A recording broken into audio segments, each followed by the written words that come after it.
how to hide an element in Wix. So here from the homepage of Wix, I've just clicked on Edit Site, which has loaded up the Wix website editor.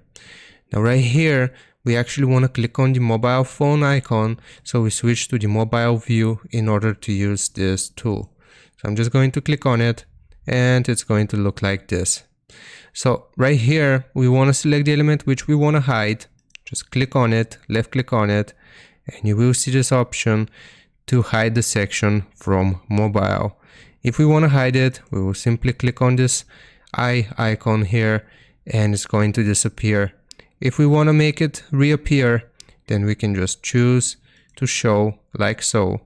And we can also show the different things that we have previously removed by clicking on this hidden on mobile section and just clicking on show here.